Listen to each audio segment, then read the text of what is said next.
Hello everybody, welcome back to a brand new episode of The Casual Criminalist. As always, I am your host, Simon, and what we have today is... Look, I'm just going to apologize up front for all Korean pronunciations throughout this entire episode, because I even tried to look up... The episode today is called The Chijon family, Korean cannibal clan, and I looked this up. I've got two main pronunciation dictionaries that I use, and neither of them had this, so I've just relied on Google Translate, which tells me that it's pronounced as such. Chijon. So I'm hoping that's right. I'm going to do my best, but I am absolutely going to fall down at points. So just that disclaimer out of the way at the top of the episode. It is, of course, as always, written by Callum, who has put me together. This feels like a very weighty script today. So this is obviously a long episode, one of our main episodes. I'm going to read it. I've not read it before. As someone described in the comments, it's a cold read. And we'll learn about the Korean cannibal clan together. And then afterwards, Jen will add some images and some music and really just polish things up so it looks like a nice finished piece of work. And with that said, let's just jump into it.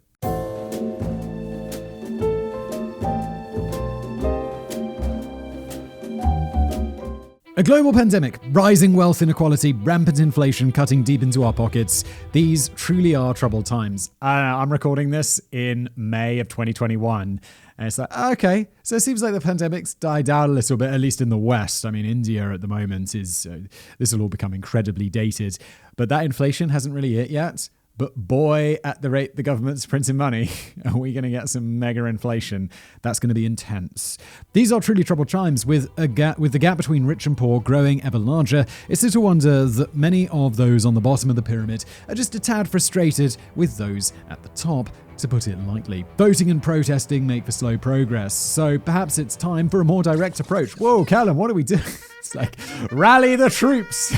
If you hold a grudge against the rich, have you tried just, barbecuing them? That's precisely what one group of disgruntled proletariats known as the Chijon family did back in the 1990s in Korea. They quite literally ate the rich. I mean, I like Korean barbecue, but this brings a whole new meaning to it. Did they really barbecue them? That's so crazy. This gang of bourgeoisie bashers set out on a mission to improve their lot in life through a campaign of murder, extortion, and domestic terrorism against South Korea's newly minted middle class. Somewhat more hardcore than setting up a tent city in front of Goldman Sachs, and it makes for a far better story. The Captain's Story. On the evening of September the 16th, 1994, Seoul Police Captain Go Byung-cheong sat in his squad car on a stakeout. Among the newspaper articles that he idly scanned through that evening was a short piece on the disappearance of a middle-aged couple, a factory owner, and his wife. Little did Captain know that this very night he would be dragged headfirst into that story. As he rolled up the paper, his pager started beeping on his waist. Ah yes, pagers. It's 1994, setting the scene. A message from a cafe worker acquaintance whose colleague went missing earlier that year. Read, "Captain, it's really urgent. Please come to see a chosio." The cafe worker was waiting for him there, along with a woman. She was disheveled and distraught, with scratches all over her arms and tears in her clothing. This was the missing woman, Lee Jeong-soo, that's a pseudonym, and she had turned up alive, claiming to have escaped from a group of armed bandits. How long ago was this? Previous year? And it was September, so like roughly a year ago? I have to say, like, normally if people go missing, I don't know, normally it's bad news, right? Especially when we start this with they were barbecuing rich people. Captain Go had barely walked in the door before Miss Lee bombarded him with a whirlwind version of her story. Kidnappings, murders, a blood-stained basement prison cell. Familiar. She was so frantic, the other officers originally thought she was high and checked for needle marks. Captain Go was a little more sympathetic. He sat Miss Lee down in the cafeteria and asked her to go through everything slowly from start to finish. It seemed too wild to be true, but one detail stuck out. A middle-aged couple kidnapped near Seoul and murdered in the gang's basement prison. This woman knew details of the disappearance not yet released to the press, which meant she was telling the truth. Captain Go spent the next 2 days cross-referencing this woman's claims with the police archives and managed to compile a dossier on her alleged kidnappers. Their base was far outside of his jurisdiction, but Ms. Lee was adamant that these killers had spies in the local PD, so passing it over was not an option. Yeah, that's got to be really scary if you're kidnapped. It's like, yeah, we've already bought the local police, which, yeah, you're not getting rescued. Although this Captain Go, Go, go, go! So Captain Go asked the chief for permission to put together a crack team of his best men and investigate the hideout himself. Like an 80s movie cliche, the chief told him he had 24 hours to bring them in. There are so many 80s movie cliches here. It's like, but it's out of your jurisdiction, Captain. Brilliant. I'm going to put together a crack team of my best men. You got 24 hours. It feels like every 80s movie ever. The captain gathered 5 of his best men, armed them with pistols, and set off with their witness in the passenger seat. The drive along busy countryside roads to the rural Bolgab-Myon area took 5 hours. They pulled up to their destination in the late afternoon, a quiet area surrounded by farmers' fields with just a few houses dotted around. From a hilltop overlooking the area, Lee Jong-soo managed to identify the one that she was taken to. The little pink building looked like any other home in the area, but she insisted that this was the headquarters of a sadistic group of killers. If she was to be believed, then the occupants were in possession of explosives and assault weapons, so kicking down the door would be too dangerous. I mean, if she's just lying, her lie has been taken to an absurd point by this degree. I'll be very inclined to believe her, especially if the risks are that they have bombs. I'd be like, let's call Korean SWAT, shall we? Instead, the police took up watch positions, or we could do that. Or we could just watch, we could observe, see what's going on the mountainside at the back of the property and far down the street. The captain and witness stayed in the car. For hours, they watched and they waited without any sign of movement. After 4 hours of patience, something stirred in the house. Miss Lee was looking through the binoculars and she saw a figure slip out of the front door and into the truck that was parked out front. Captain Go grabbed his radio. Follow him. We cannot lose them. The Cannibal Manifesto. Okay, we'll return to this episode of Korean Cops in a little while, but before that dramatic conclusion, we should probably learn a little bit about the inhabitants of that little pink bungalow. It all started at a card game in the summer of 1993. There, 27-year-old manual laborer Kim Ji-hwan played alongside the student Kim Hwan-yang, 23, and ex-con Moon Sang-rok, 23 as well. This is quite a collection of people. There's a student, there's a manual laborer, and there's a previous prisoner. How did these guys meet together to play cards? It's a bit weird. Especially, what's the student doing there?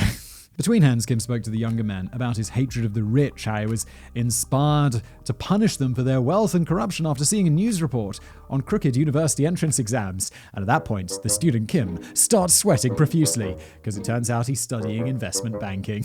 Not really, I made all of that up. In the past, he saw his own promising academic career fall apart due to his family's financial issues, forcing him to a life of manual labor in the factories of Seoul and Busan. His anti-rich propagandizing struck a chord with the other angry young men, and the 3 of them agreed to form their gang that evening. Sounds kind of like, Marx 2.0. They called themselves the Muscan, a word which the leader said was Greek for ambition. It's not. The word doesn't exist. Clearly did finish his university education, although I have university education. The only thing I know about Greek is there's the Omega is Greek, right? Isn't that the last letter of the Greek alphabet? Alpha and Omega. Is that Greek or is that Latin? Who cares? Just move on. You're making yourself look dumb, Simon. Since this group of borderline illiterates botched their own nickname, prosecutors on the case gave them a new one, the Chijon family, meaning supreme or sovereign. That's very generous of them. It's like, what are the police calling it? Supreme family. It's like they're cannibals. They're criminal cannibals. The doctrine was pretty straightforward. 1, we hate the rich. 2, any traitors must be killed. 3, never trust a woman, not even your own mother. These sound like communist incels. Hardly as poetic as Marx and Engels. Poetic. But then again, these guys weren't interested in leading a communist uprising. I mean, I always say I'm definitely more capitalist than I am communist. I'm kind of like capitalist without being a is kind of my thoughts on it, because there's capitalism when you're a and it's bad. Also, people are way too pro-capitalism because they think, yeah, it's perfect. It's the opposite of communism. And it's like, yeah, communism sucks. It does suck more than capitalism. But capitalism is also not a perfect system. I don't think there's any such thing as a perfect system. But Marx and Engels, I don't think it's poetic at all. It's like, I've read the Communist Manifesto. It's like 90% just capitalism bashing and then a few shoddily put together ideas. You get ready to use that dislike button, everybody. If you're watching on YouTube, if you're on a podcast, you can't do that. So give me a 1-star review, maybe. Please don't do that. But then again, these guys weren't interested in leading a communist uprising. Their mission was all about revenge. The Chijon family's objective was to amass a total of 1 billion won, which was roughly equivalent to $1.25 million US at the time, through kidnapping and extortion. Wait. So these guys hate the rich, but they want to become rich? Oh, the irony. It's sort of like, how the people at the top of a communist country end up really, really rich. Makes perfect sense. Over the next few weeks, they spoke to other impoverished laborers at their construction jobs and encouraged them to join up. Moon had already done some time for larceny, and he managed to convince fellow convicted robbers Bayak Bung Ok, 20, and Kang Dong Un, 21, to join them. 20-year-old Kang Moon Sub and 18-year-old Song Bong Un were the last to sign up. With all of the pledges complete, leader Kim asked his young disciples to pull their finances together in order to cover the setup costs. Founding a gang of murder bandits isn't cheap after all. After several months of collective saving, the gang was able to procure a pretty impressive stack of weapons on the black market. 6 rifles, a submachine gun, a gas gun, short-range self-defense firearm, a pistol, 1 sword, always handy, 1 hunting knife, an electric cattle prod, and a healthy stock of dynamite. Holy that got real. I mean, okay, you got electric cattle prod, you buy that in like, I don't know, some farming store, and also dynamite. I know I joke about how easy it is to get guns in the US, but Jesus Christ, Korea. Yeah, well said, Callum. The rest of the money was spent on a couple of used cars, walkie-talkies, and furnishing a hideout for the group to stay in together, a pink detached house inherited by one of the members. To conceal their victims effectively, they even decked out the basement with 3 concrete-floored prison cells. On their days off, the gang spent their leisure time out in nature, camping on the slopes of the second tallest mountain in the country, Jirisan. There, Kim and the more experienced members led training sessions on the finer points of dynamite handling and kidnapping. By July that same year, they were ready for their first victim. Wait, so one guy went to prison for larceny and thieving, and then were another couple of ex-cons, but they were taught by the senior guy, experienced members. So who had experience handling dynamite and kidnapping? Was anybody? Really? I do enjoy these criminal ones where it's like the criminals are just desperately incompetent and have no idea what they're doing. Although I get the feeling these guys are actually going to get up to some success, which is just a little bit depressing. Finding their feet. Mia Choi, that's a pseudonym again, was walking under a train bridge in the town of Nonsan, 60 miles to the north of her hideout, when the gang first laid eyes on her. They pulled up alongside her and snatched her into their car before driving off to a remote hillside. The young daughter of a farmer, she hardly fit the profile of their intended victim, but that didn't matter. This was just practice. After all, on the hillside, you know you're bad criminals where it's like, yeah. We're not actually going to go after the rich people that we want. We're just going to kidnap someone just to practice kidnapping and murder or whatever. And it's like that. I mean, you're a bad person for like having some sort of crazy ideological belief in kidnapping rich people to eat them, but you're a worse person when you're just like, yeah, let's just practice on someone who's not rich just to see if we can do it. You psychos. Stop it. On the hillside, the gang took turns raping the girl before their leader used her to demonstrate one last lesson. The last thing she ever heard was Kim Ji-hwan lecturing his disciples while he strangled her to death. "This is how you kill a person," he said. No shit, Kim. After that horrific little workshop was all wrapped up, the gang disposed of the body in a shallow grave. Neo would later be discovered by a local villager out cutting weeds, but by then the Chijon family was long gone. It would be well over a year before anyone would know what happened that day. Well, that's a horrific beginning to our story. A whole life cut short in the most brutal way imaginable just for the sake of practice. It should be clear by now that these guys were not the sympathetic anti-heroes you might have been hoping for. Yeah, I mean, we talked about Marx and Engels. They were like, yeah, we should do this communism thing. These guys, what are you up to? Please stop. The Chijon family's training was complete. They were now fully prepared to stick it to the wealthy folks of Korea. Yes, training. Brilliant job. Excellent. As good as the military. But later that summer, they hit a bit of a snag. Song Bong-un was missing. This was especially worrying because the baby of the bunch also served as gang treasurer. A fat stack of 3 million won, that's $3,750, went missing with him. It was pretty clear what happened. The youngster had gotten cold feet. Throughout an entire week in early August, they searched around the nearby towns and villages for any trace of him. Eventually, someone tipped them off. The traitorous youngster was hiding at a relative's house not far from the HQ. Oh, you've made an error. You've run off with the people who've already proven that they're very happy to murder. You've run off with a lot of their money, and you haven't gone very far, and you're staying at your relative's house. You're gonna get murdered. Or worse. I mean, is the worse the death? I mean, being tortured to death. It's gonna be a bad time for you. As per golden rule number 2, the Chijon dragged Song out to a remote patch of woodland near the base of the mountains and put a bullet in his head. Just like the young girl a few weeks before, he was buried in an unmarked grave. Now, I don't want to say that it was on you, but also, my dude, no, you shouldn't have run off with the money, or if you should have, or if you did want to, you should have run further. Shouldn't you? After the death of the youngest member, the trail goes cold for a while. Not much is known about the Chijon family's activities in the latter half of 1993 and the first half of 1994. In fact, most reports have a pretty stark blank spot during this entire time period. I find it a little tough to believe that they just took a 1-year hiatus. Perhaps they got spooked when the police came to inquire about their missing friend, or perhaps there are more victims out there who've yet to be identified. In either case, the story picks up again in June of 1994. It was then that the police came looking for Kim Ji-hwan. The teenage niece of one of the old school friends reported that the gang leader had raped her in 1993, not long before the gang's first murder. He was sentenced to 5 years behind bars. Kang Dong-un stepped up to take control of the crew and made regular visits to the prison to receive their instructions from Kim. From his prison cell, he ordered the gang of young killers to begin their campaign of terror in earnest. A hatred of Hyundais. Wait, they hate the car, Hyundai? Okay. Just after midnight. Oh, wait, the Hyundai's a Korean car company.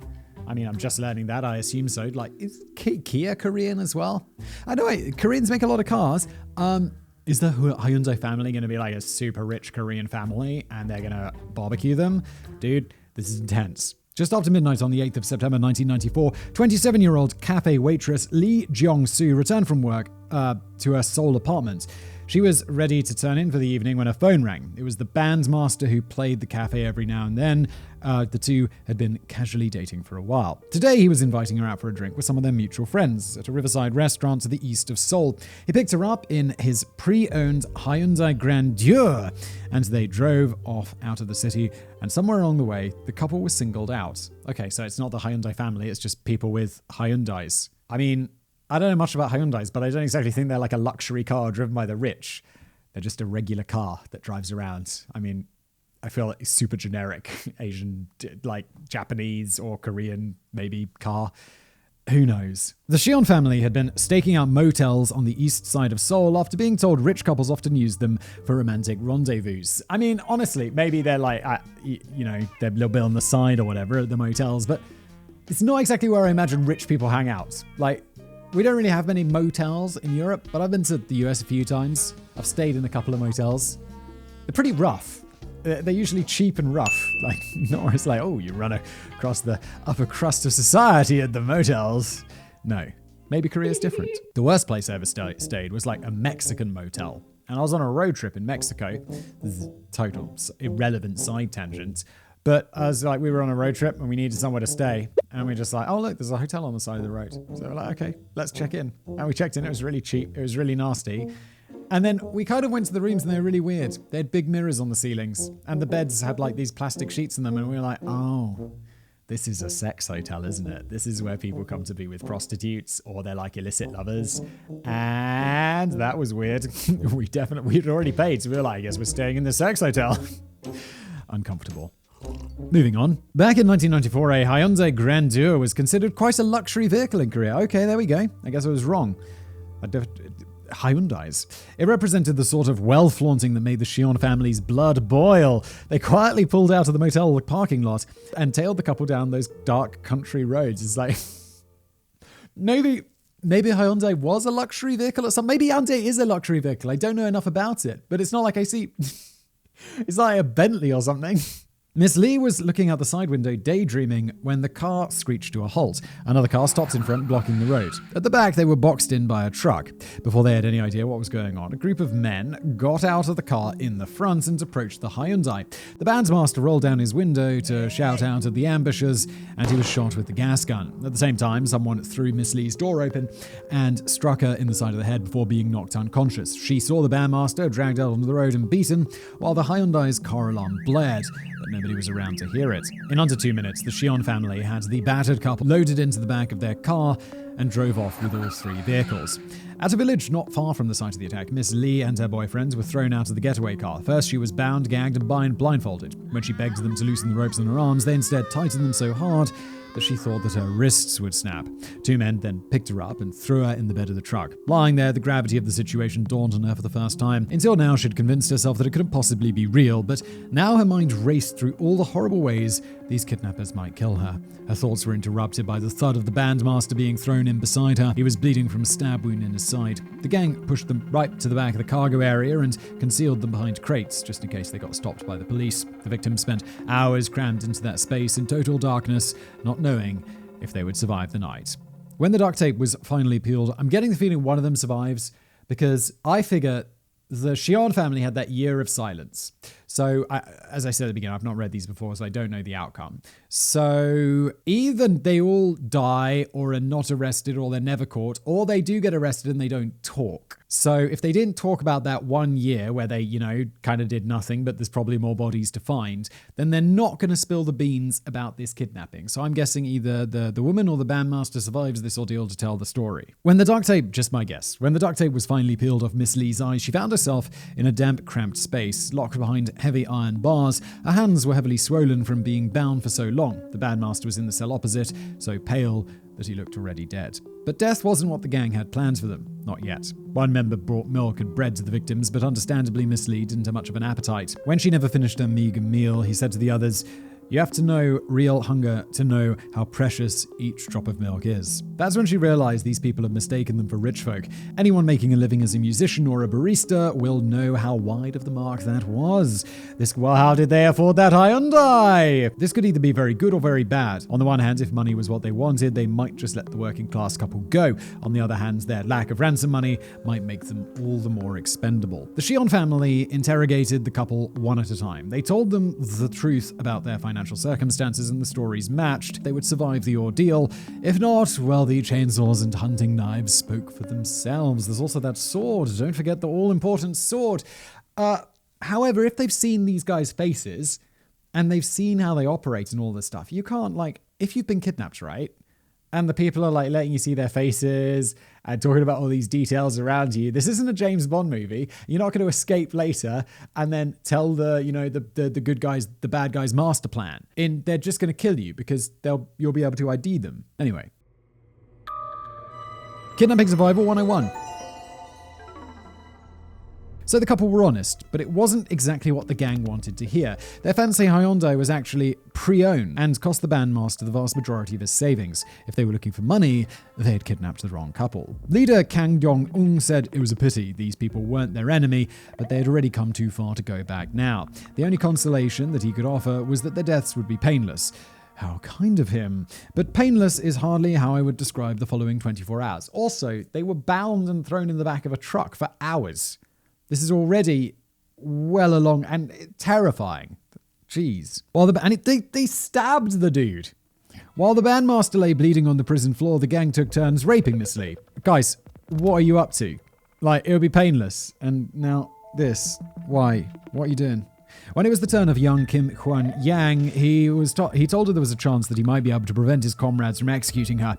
She would have to be prepared and be strong when the time came, because there was only one way to beat them, and that was to join them. That evening, he negotiated a deal with his comrades, which most likely saved her life. I should add here that Lil Kim is not the hero of this story. He very much participated in every atrocity described above, and was an original founding member, but he was the closest thing to a savior that Miss Lee had. Yes, a rapist savior.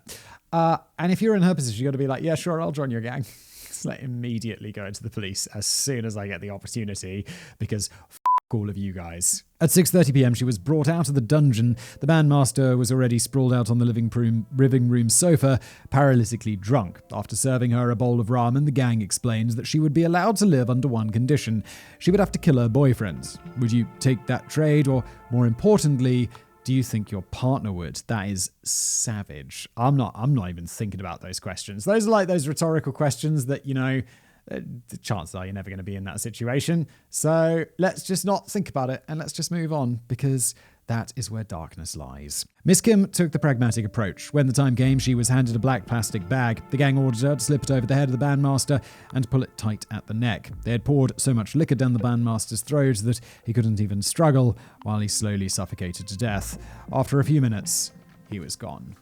After watching her former lover wrapped up in a duffel bag, Miss Lee was once again tossed down into the dungeon. All but one of the gang went off to dispose of the body. She was told that if they failed, she would be left to starve to death, alone in the darkness. Back above ground in the garage, the gang tossed the bandmaster into the boot of his own car and drove off into the mountains. Once they found a secluded spot at the top of a cliff, they intentionally left skid marks on the roadside to make it look like the driver had lost control.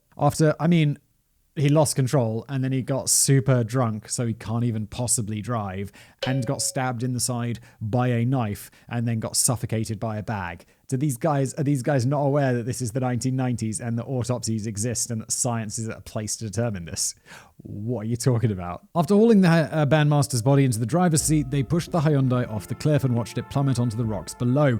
When the wreckage was found the next day, the police wrote it off as a freak accident. The driver's blood alcohol was extremely high after all. Yes, so if he's so absolutely drunk that he can't even prevent himself being suffocated, he's not going to be able to operate a motor vehicle. Come on, police. Again, here we are in Casual Criminalist. Why? Police, why? Police, why? The Chijon family returned home triumphant, much to the relief of the captive downstairs. There was probably a 99% chance that she would have been in that car too, but somehow she had made it through her first trial alive. She heard the sounds of drinking and celebrating above, and soon her unlikely advocate, Kim Hyung-yang, came downstairs to fetch her. The rest of the gang weren't quite as welcoming of Ms. Lee, especially Moon San-rock. After all, rule number 3 clearly stated that women were not to be trusted. And yet here was little Kim trying to invite a female into their circle. Most of the more reputable sources describes what happened next as a heated argument, although one Korean tabloid seems to suggest that Kim and Moon settled their differences with a sword fight. Ah, tabloid journalism. And you could choose your own adventure on that one, shouting match or swashbuckling. Either way, it ended like this. The gang asked Miss Lee if she was willing to join them. She agreed to comply, adding that although she couldn't possibly help them, she vowed not to hinder them. That diplomatic answer bought her a few more days. The married couple. As far as murder spree goes, this one was off to a pretty decent start. There was really only one major problem.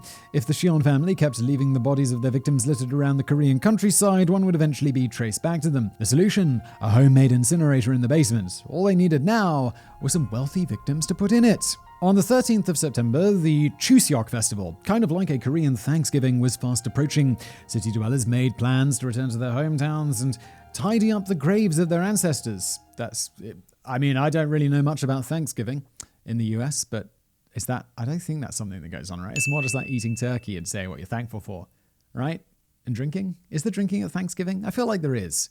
I don't know. That's exactly what factory owner Mr. So, again, a pseudonym, was doing that afternoon along with his wife, Mrs. Park, again, a pseudonym. That morning, they took a trip down to Nam Seol Cemetery to the east of Seoul to clean up his relative's headstone. Little did they know that as they parked their Hyundai Grandeur out front and walked through the cemetery gates, the cafe worker and her new clique were watching on. As Mr. So and Mrs. Park walked past the gang's car, Lee Jong-soo tried to signal them with her eyes. Turn and run. On the long drive up north, she had been debating whether to do the same herself, but the gang had convinced her that they could find her no matter where she ran to. They claimed to be part of a wide network of kidnappers with eyes in every city, including police officers. Oh yeah, that's scary. And it does seem like they bought off the local police, right? Or something. Wasn't that mentioned at the beginning? That's got to be scary, because you're like, yeah, I'll run. But then can you imagine going to the police and then being like, just handing you back over to the kidnappers and you just being totally screwed? I mean, maybe go to the Korean FBI. Isn't that harder to like infiltrate? Like, I feel local police corruption is, it feels like unlikely in the West, in the US or something. I don't know. Korea's a super developed country. Why is there so much? There shouldn't be that much police corruption, really. But I feel like in America, which, you just know FBI from the movies and at least I do, no personal interaction, is like, I feel like they would be less corruptible, or, that's where I'd feel safe going to. This has got to be a terrible situation to be in, though. The convict Bayak Byung-ok must have sensed what she was thinking. He grabbed her and reminded her that he still didn't trust her. If she died anything funny, she was dead. Up on the hillside, Mr. So started clearing away the weeds with a handheld sickle. Kim Hyung-yang was first to approach him. "Do you think you've come to clean?" he asked the middle-aged businessman. "Yes," he replied. But Kim had other ideas for the man. He drew his knife and set upon Mr. So. Mr. So cried out to his wife to fight back, but the others quickly overpowered her and dragged her into the getaway car. The man kept fighting, swinging at Kim with his sickle. The youngster eventually got the better of him, slicing his hands and sending him tumbling down a grassy hill at the back of the graves to where the car was parked. The gang gave him a brutal beating, and he too was bound and thrown in the car. Once again, the Chijon family stole the keys to the couple's car and drove off without anyone seeing a thing. I can see why we called this chapter like the hatred of Hyundais or whatever. These guys really don't like Hyundais. The long drive back to the hideout was riskier than the last. Routine police checkpoints were set up along the roads. One spot search might be enough to uncover the kidnapped couple. Yeah, again, if the police were searching your car and they didn't find two people that were hidden in your car, I'd be like, police, get it together. Please don't be stopped. I mean, obviously be stopped and found. I know that's probably not what's going to happen. They were now loaded into the back of the goods truck, but the gang had a system. One car led the convoy far out front and radioed the others to warn them. These guys could have used Waze. Not far south of Seoul, they found themselves stuck in a checkpoint traffic jam. The front car sounded the alarm and they carefully peeled out of the queue one by one so as not to arouse suspicion. They then switched to the quieter back roads. So it was 2 a.m. before they finally made it back home. Almost 12 hours bound and gagged in the back of a trunk. That was just the beginning of the couple's woes. After his bleeding hands were bandaged up, Mr. So was the first to be interrogated. The gang told him that they were only in it for the money, and if he cooperated, his wife would live. The victim explained, these people are so funny. I mean, not like ha-ha funny, but like, oh my God, funny. They're just wanting to gather money, but they hate rich people. The irony is rich. The victim explains that he was a self-made man, not one of the wealthy trust fund beneficiaries they despised. He purchased the modest factory in Ulsan on the back of years of hard work. When I was a child, I did a lot of bad things, and I fully understand your heart. If you need money, I will give it to you. I have kids at home, my wife is sick and has to take medicine. If you keep us alive, I will never report you. The gang swore to do so, provided that he could come up with 100 million won in cash. They took him to a nearby public phone and told him to call the manager of his company. If he said anything strange sounding, they'd execute his wife without hesitation. Not only that, they would go to his children's school and kill them too, so Mr. So made the call. He told his factory manager that he'd been in a bad car accident and needed a wad of cash ASAP. The manager agreed to muster up 100 million won from the company's accounts, although it would pretty much leave their cash reserves dry. They arranged to meet at Gwancheong bus terminal for the handover. I think that's about $100,000. Is that about right? Because they wanted 1 billion won, which was $1 million, so it's 1,000 times less, so 100 million be 100,000. I think that's about right. The Chijon family were pleased with how well he sold the story. However, Mr. So was quite rightly skeptical about their promises. Back down in the basement, he hatched a plan. Using a ballpoint pen from his jacket, he wrote the words, "Report me," on the inside of his bandages. But before setting off, one member came down to redress his wounds and they found the message. "This is your last chance," they told him. "Play along or your family dies." Lee Jong-soo was once again invited along on this leg of the caper, another part of her involuntary internship. The gang reiterated that if she put one foot out of line, she was dead. The Chijon family claimed one of their organization's top gunmen would be watching the trade from afar with a scoped rifle. After seeing the heavy-duty gear in the hideout, she even believed their claims about being part of a much bigger anti-rich organization. Spoiler alert, they weren't. No, it's just their crazy little group. Even if she saw an opportunity to escape, she was too terrified to take it. So she, the factory owner, and the three merry men set off for the bus terminal, a halfway point between the hideout down south and Seoul in the north. What happened along the way is my favorite part of this story by far. Somewhere between the hideout and the bus station, Kim Hwan-yang was fiddling with a stick of dynamite in the passenger seat. Apparently they thought it was a necessary piece of kit for this mission. Yeah, what you do, please tell me you blow it up. Wait, is the innocent girl in the car with them? Oh no. Oh no. There's a reason heavy explosives comes with all of those awkward warnings, which the young killer soon discovered. The stick of dynamite blew up in the footwell, blasting chunks out of his hands and leaving severe burns up his arms and legs. It even blew a hole right through the bottom of the car. Holy Well, one, I'm surprised it didn't blow up the whole car, because in my mind, dynamite's super powerful, but I guess it could have been like a small bit of dynamite. So great, just this guy gets really ruined. I don't feel bad for him at all. I'm like, excellent, good. Right after the ringing stopped in everyone's ears, they turned right around and went back to the hideout. The Korean Wile E. Coyote went off to get himself patched up at a local clinic, and another gang member substituted in for him. Mr. So could only hope that his employee would still be there by the time they arrived. Yeah, if my boss was like, meet this random person with $100,000 in the middle of nowhere, just put it in like a plastic bag, and he didn't show up on time, I'd be like, I guess I'm going home. No, I would wait there until the man showed up, because obviously some crazy shit's going down and my boss probably needs me. I'd also probably call the police. When they finally made it to the station 2 hours later, he breathed a sigh of relief. His employee's car was parked among the crowds. The Chijon boys told him to go and collect the cash, so he walked across the station car park and knocked on the window of the car. The manager tried to get out to greet him, but Mr. So gestured for him to stay put. He then sat down on the passenger seat and took the bag of cash from the manager. Just 80 million won, that was all that was in the company account, so Mr. So prayed that it would be enough before slipping out of the door, and he managed to quietly whisper, "I've been kidnapped." He then returned to the gangsters and explained the shortcoming. They told him not to worry, 80 million was fine, he had done well. Flexible on the amount, that's fine, no worries. Could have been 70. It's a negotiation. While the gang drove off, the manager sat alone in his car with his heart beating out of his chest. He might only have a few hours to save the kidnapped man's life, but what do you do in that situation? He decided to go to the police station back in Ulsan. What do you do in that situation? You go to the police, you go to the FBI. They were like, we bought off the police. Okay, cool. FBI, or whatever the Korean FBI is, that's who you go to. Ulsan was where the factory was located. Then he came face to face with our old nemesis, inefficient police bureaucracy. Ah, yes. Brilliant. There's only a few hours left to save a man who's been kidnapped. Sit down. You're going to need to take a long statement about this and file some paperwork. The cops there essentially told him, cool story, bro, but it's not our problem. Police, why? All over the world, why are you so They told him to report it in the jurisdiction where the trade actually occurred. Apparently, that kind of bureaucratic apathy was quite common back then. So the manager wasted hours driving all the way back to Gwancheong, where the police were skeptical it even happened. It all sounded like a fake story to cover out a bit of light tax evasion by the firm, or just to avoid blame for some financial shortfalls. To let him up on the... This is like the most extreme excuse. What happened to the money? Well, my boss was kidnapped, and what we did is we gave it across to this really sketchy guy in a car park. That's where the money went. They let him file the report nonetheless, but never put much stock in the tale of kidnapping and extortion. That's how the story would eventually break to the press, just a minor footnote in the evening editions, which would soon balloon into the biggest news story in the country. Promises broken. The Chijon family returned to the hideout triumphant. As they opened the front door, Kim Hwan-yang jumped up, startled from the sofa. He was waiting next to a pile of gas cylinders with a lighter in one hand and a knife in the other. His job was to blow the place sky high if the mission failed. Why in the hell was he still trusted to handle explosives? I don't know. Wait, was this the guy who got his leg blown off? How is he still alive? Has he not got some...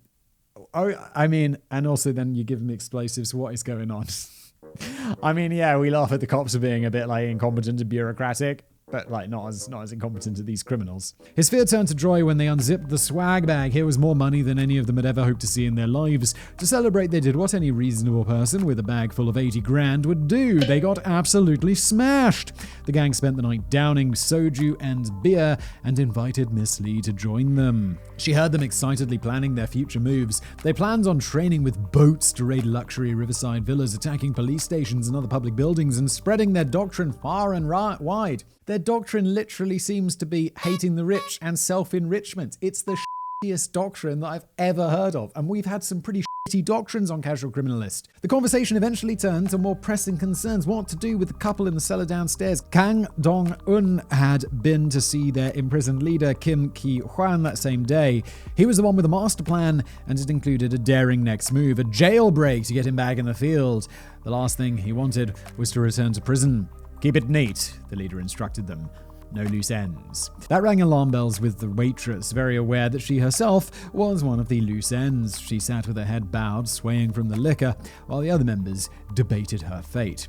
"Let's get rid of her today," shouted Moon Sang-rok. Kang Dong-un reluctantly agreed. The boss's word was final. Women were not to be trusted. He said this despite the fact that his own girlfriend was becoming more involved with the questionable social circle. She even celebrated with them that evening and officially signed up a couple of days later. How do you officially sign up to become part of a terrorist gang? These terrorists, they're kind of terroristy. You sign some sort of documents. That would be a great example of writing down your crimes. Something we often learn on Casual Criminalist, that if you're a criminal, you should absolutely not do, okay? Bolstered by a bit of Dutch courage, amateur explosives enthusiast Kim Hwan-yang stood up on his crutches to confront them. He said the waitress had kept her word so far, so she should be spared, just like they promised. But before he could finish that rousing speech, a beer bottle clanged off his head, leaving a gushing wound above his eye. Moon Sang-rok came at him swinging, and the fight spilled out into the street. The waitress's odds were not looking good now. Her only protector was an invalid, literally fighting for her life at this very moment. Since his hands and legs were still messed up from the dynamite, I'd have given him 4-to-1 odds max. We're going to be gambling on these people. Miss Lee was sent to her bedroom while it unfolded.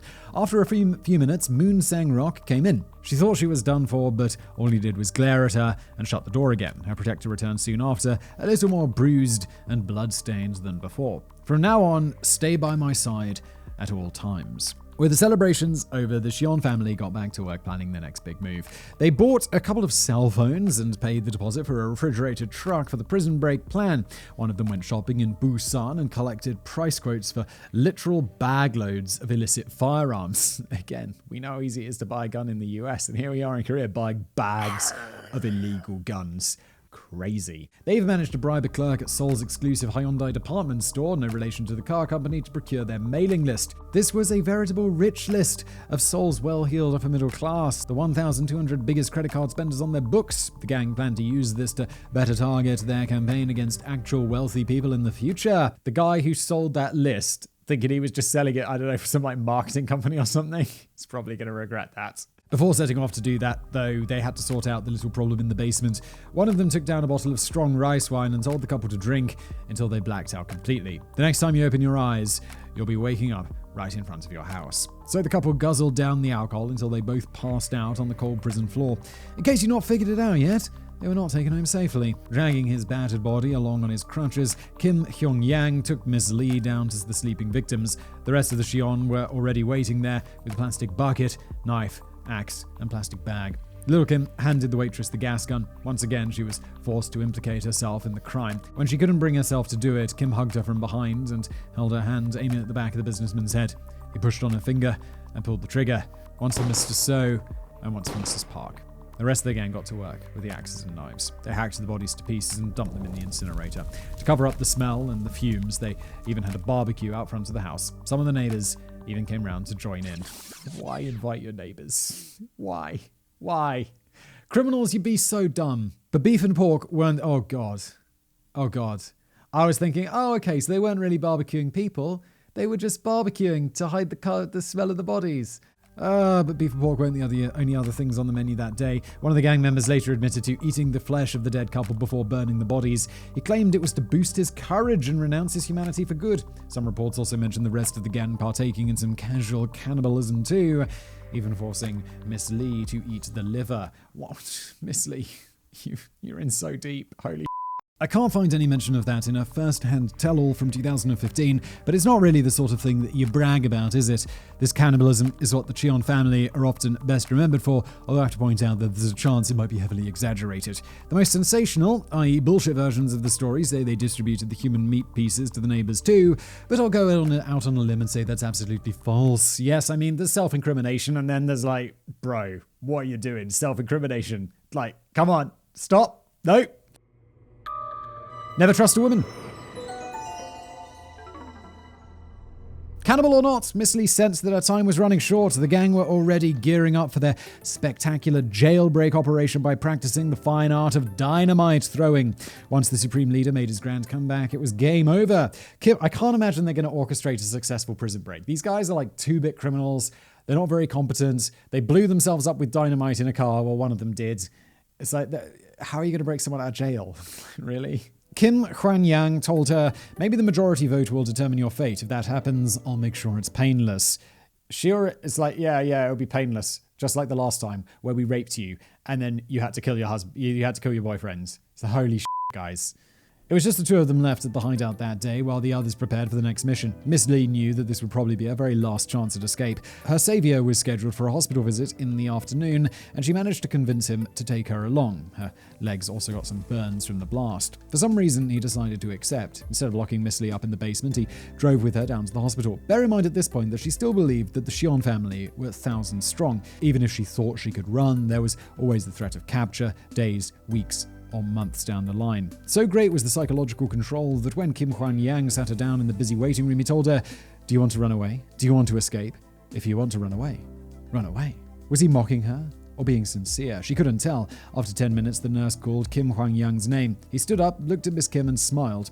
After he disappeared into the consultation room, it was just her and a crowd of old grannies in the waiting area. But still, she sat, rooted to the spot. Was this a final test of loyalty, with the rest of the gang waiting downstairs to snare her? After a few minutes, she decided to risk it. Oh my God, that's got to be terrifying. If you've just been convinced that there's this big gang and they're everywhere, and you're like, what if this is a test? And if I run, they're going to capture me and kill me for sure. And if I don't run, then I'm a loyal member of the gang and they're not going to kill me and I can hopefully escape at some later time. Oh my God, this has got to be so psychologically intense. Miss Lee stood up on shaking legs and made her way out of the back gate. She flagged down the first cab that came by and told the driver to go. It didn't matter where. The man behind the wheel noticed she was distressed and asked what was wrong. She told him that she'd been kidnapped, and he started asking by whom. He claimed to know all the big players in the underworld, which sounded like standard taxi driver chat, which made her worry that her getaway vehicle might lead her straight back to the Chijon. She demanded to be dropped off where they were and tossed him a 100,000 won note. Miss Lee now found herself in an unfamiliar farming village, hundreds of miles from the city that she called home. She had a pocket full of Kim Hwan-yang's cash as well as his cell phone. However, she was afraid to turn it on in case the Chijon could track it through the signal. Oh my God. This is, excellent exemplifier of a paranoia. This is the 90s. I saw even the CIA was tracking cell phones back then and it looked really complicated. They'd be like, we gotta wait 30 seconds while we track it down. I was watching Mission Impossible the other day and it takes them a long time to even trace a payphone in the 90s. So she ran off into the woods for cover and planned her next move. Eventually, she stumbled across a greenhouse where she hid under a table for about 8 hours. When the owner of the greenhouse eventually found the trespasser camping out on his land, he allowed her to use his house phone. She called one of the few people she absolutely knew she could trust, her co-worker from the cafe. "Where are you? The bandmaster died in a car accident. We've been searching for you for days." She told him she couldn't explain right now and asked to meet him in Seoul. The farmer managed to land her a ride with someone from the village and they set off in the middle of the night. Miss Lee slinked down in the passenger seat just in case they drove past the Chijon or their allies. At each roadblock they passed, she was terrified that she might see Moon Sang-rok's face appear at the window. Why are there so many roadblocks in Korea? After switching cars one more time, she finally arrived in the Gangnam area of Seoul of the annoying novelty song fame and checked into a hotel. There where she was met by her co-worker and her boyfriend, along with the cafe owner's brother who drove them. After hearing her harrowing story, they convinced her to report it to the Seocho police station. But the police weren't as receptive as she hoped. Miss Lee begged the cops not to send her back down south to make the report, as happened to the factory manager earlier on. When she refused to leave, the cafe owner's brother decided to call on his trusted contact in the police. That's when he paged Captain Go, currently staking out a house in his patrol car. With his help, Miss Lee finally convinced the police to believe her and agreed to sit tight at the hotel. 2 tense days later, an officer presented her with a mugshot of Kang Dong-un. She confirmed this was the man. Captain Go told her to go get a good night's sleep, because tomorrow was going to be a big day. Showdown. We're now back in front of the hideout on September the 19th. Captain Go's men spent hours staking out the place before Kang Dong-un, one of the most dangerous members of the gang, emerged and hopped into the truck. Oh wow, this happened right back at the beginning of the episode. This was before we went back and told the whole story, where the guy was hiding outside the pink house. Despite Miss Lee's daring escape, the gang never bothered vacating the headquarters. Their drinking binge had continued unabated, safe in the knowledge that she was too implicated in the murders. Yo, she was forced to do those murders. That's under duress, right? It's a pretty strong defense right there. Kang was actually off to buy some vegetables for a hangover-cured dinner when the police watched him leave that day. Captain Go was the first on his tail, following him along the narrow dirt roads that separated the farmers' fields. The gangster was quick to realize that he was being followed and slammed his foot down. 2 more officers managed to intercept him at an intersection ahead, sending the truck careening down an embankment. Kang took off on foot into the fields, but the officers were faster. Mrs. Lee watched from a distance as the cops ran him down and tackled him to the floor. This now pit the officers against the clock. Once other members noticed Kang was gone, they'd have a far better chance of escaping, or worse, going out in a blaze of glory. They decided to use their first catch as bait. I don't know, escaping or worse, going out in a blaze of glory? I'd be like, nah, worst is they escape. Pretty good option is they end up blowing themselves up. That sounds like a win. Less investigation, and they're all dead. Woo! Go home and have a cup of tea. They decided to use their first catch as bait. Captain Go called the hideout from the nearest police station. It was hopeless romantic Kim Hyung-yang who answered. Go told him that his buddy was seriously injured in a traffic accident and had better come quick. They also recovered a substantial chunk of cash from the wreck. The gang was suspicious, but the promise of recovering their money was enough to bring Kim and Moon Sang-rok down to the station. The former must have sensed that something wasn't right because he stayed in the car and sent his mate inside. As soon as Moon stepped foot through the door, 3 officers piled on him and dragged him to a cell, kicking and screaming. Kim Hyun-yang sped off when he saw all of that unfold, and once again, Captain Go gave chase. The killer was driving towards a gas station in town, ready to blow himself sky high rather than be captured. Before he could get there, the captain caught up, forcing Kim's car into a wall. This Captain Go's a legend. It's like an action movie star. The youngster put up a decent fight for a man whose hands were blown apart by dynamite just a few days earlier, but ultimately he collapsed of exhaustion. 3 out of 5 down. With just 2 members left inside, the police now had the advantage. They returned to the hideout and blew the front door off its hinges with a breach device. Kang Moon-sub was caught on the living room sofa. He threw his hands in the air when the cops entered. Baek Byung-ok made a run for it out back, trying to escape into the mountains. The 2 cops posted on the mountainside quickly intercepted him. With that little cinematic episode over, the Chijon family's campaign of terror came to an end. The police explored the hideout and discovered everything Miss Lee told them was true. The stench of gore and death emanated from the basement, where they found all of the tools used to torture and dismember the victims. The gang was then loaded into a police van, transported to the holding cells in Seoul. Miss Lee followed behind with the detective. I'm at this point thinking, do they have the death penalty in Seoul? Did they have it in the 1990s? I get the feeling they do. I know we did an episode about Japan. And I mean, I don't know why I compare Japan and Seoul. They're entirely different countries. They're just like in the same part of the world to me. And like developed, super developed Asian countries. And in Japan, they still hang people, which was super intense. So maybe Korea's doing something similar? I don't even know. Miss Lee followed behind with the detectives. Looking at the gang of troubled youths being thrown into the police cells, she couldn't help but feel sorry for what she'd done to them. What? That's right, what she had done to them. That is what we call some Stockholm Syndrome right there. Absolutely. Lee, you're good to go. Just you can leave this all behind. You were kidnapped and they made you do horrible things. Oh my God. And they did horrible things to you. Apparently despite all the rape, torture, murder, and cannibalism, she still felt that they were a bunch of good kids at heart. I'm not sure if I'd agree with that. Right there with you, Callum. Not sure I'd agree with that either. Execution. Oh, well, there we go. Yes, seems they do have execution in Korea. Shortly after the capture, the police station was flooded with reporters. The story of the Chijon family became the biggest story in the country.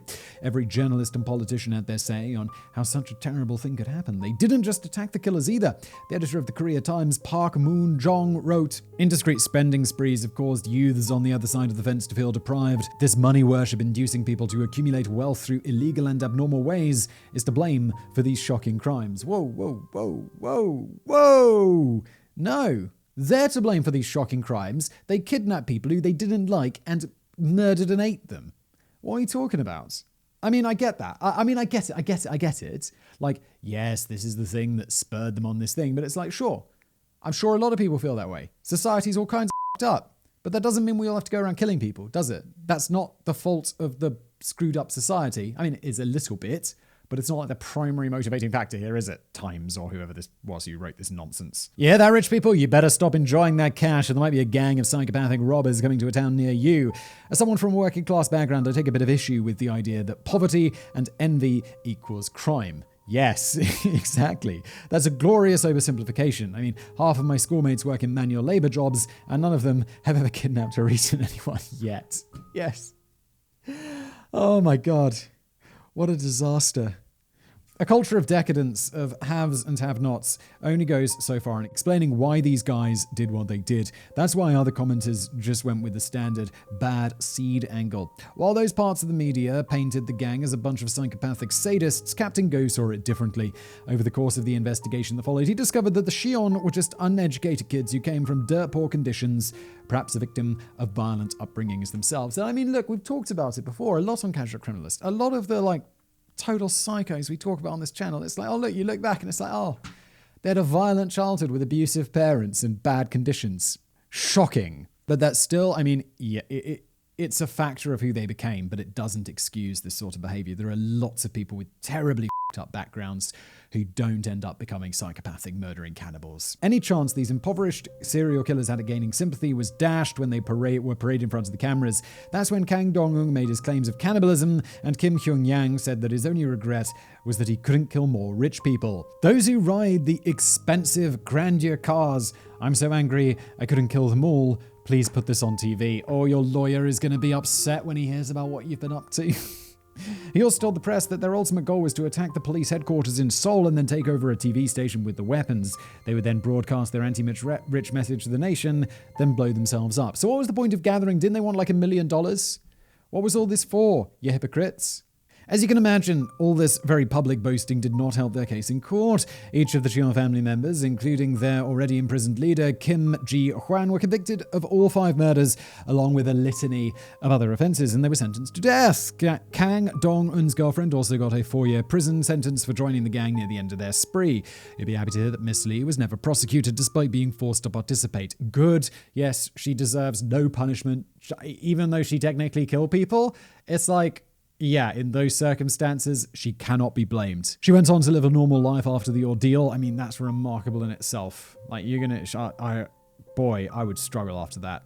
Thanks in part to the anonymity which South Korea grants the victims of crimes. While the gang was awaiting trial, she went to visit Kim Hyung-yang in prison to get some closure on the ordeal. She asked him if he meant for her to escape. He didn't even seem sure of himself. When she was a captive, he had secretly told her he wished he could leave the gang and start a normal life with the woman he loved, but if he tried, the Chijon would slaughter his family. Perhaps allowing her to escape was the best that he could do. After the investigation, Captain Go received letters from gang members in prison after their conversion to Catholicism. One of them asked him, "Please try to prevent sinners like us from appearing."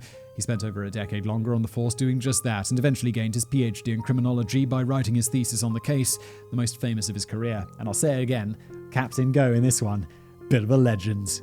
As for the gang members themselves, they spent over a year behind bars awaiting their fate. Leader Kim Ki-hwan, who throughout their trial defended his followers and took all the blame himself, told the press, "Even if I fall to hell, I don't know there will be a seat for me." On November the 2nd, 1995, he got a chance to find out. Kim Ki-hwan and his disciples were executed that morning. Wrap up. That marked the end of the Chijon family, one of the most horrifically fascinating criminal gangs I've ever come across.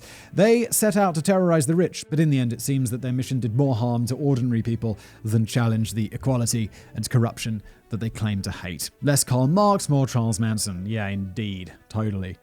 At any rate, the good thing is Miss Kim had the brains and bravery to outmaneuver the gang and win her freedom. Had she not, maybe they would have realized their goal of full-blown domestic terrorism. As it stands, they only managed to claim 5 victims that we know of. Yeah, I'd also be like, I think their goal of like, yeah, we're going to take over a TV station, we're going to spread our message to the masses. It's like, you guys were fairly incompetent overall. Like, I'd give you about a 3 out of 10 as terrorists go. You're not going to be able to do that. You're going to get caught at some point. Someone's going to stop you. You're going to get shot. Just, I don't think that would have happened. We'll never know for sure. One thing's for certain, though, if I ever get the chance to visit Korea, I'll be sure to act like I don't have a penny to my name. The last thing I need is to end up on some Chijon copycats barbecue. Yes. Dismembered appendices. Number 1. Shortly after the gang were executed, Captain Go was out on a business trip when he received a call from the prison warden. Nobody had come forward to collect Moon Sang-rok's body. He called his wife to explain, who begrudgingly agreed to go sort it out. She oversaw his burial in the cemetery of a Catholic church. Nobody else came to the funeral. Why is this his problem? Be like, yo, I put that guy behind bars. He was a horrible monster. Just, there's an incinerator in the basement, isn't there? Why does he have to have a funeral and all of this stuff? No one's coming anyway. No one cares. It's like, oh, well, you should have some respect in death. Well, how about respecting a little more life, huh? Number 2, the Chijon's claims of being a bigger organization of killers were almost definitely BS, but they did inspire some copycats further down the line. In 1996, 20-year-old Choi Jeong-soo created his own version named the Magapa. Their spree came to an abrupt end when one of their members tried to dispose of their first victim's car and was caught in a routine traffic stop. Out of a total of 9 members, only Choi got the death sentence. Number 3, Miss Lee had pretty rotten luck when it came to crime. 1 year before her ordeal with the Chijon, she was the victim of a carjacking. While at a stoplight, 2 men hopped into her car and demanded her purse and jewelry. The thieves were decent compared to the Chijon. They just kicked her out on the side of the road with 20,000 won for a taxi. Number 4, just 3 last loose ends to tie up. After their arrest, the Chijon were extremely compliant with the authorities. They took them to where their former member, Moon, was buried, ratted out the department store worker who sold them the list, and even led them to the arms dealer that provided them with enough firepower to kill an elephant. There's no honor among thieves, I guess. What's the benefit? I mean, why? You're going to be put to death anyway. be like, just whatever. Oh, this has been an episode of The Casual Criminalist. Thank you, Callum, for putting it together. I'm sorry that I didn't print out the last page of your script, or 2 pages or whatever, but maybe my printer had some problem because there's a lot of weird black ink on the back of this page. As I said, this has been an episode of The Casual Criminalist. If you're watching this on YouTube, smash the like button. If you're listening as a podcast, please leave me a review. 5 stars preferred, but be honest. Let me know what you think. And that's about it, really. Thank you for watching.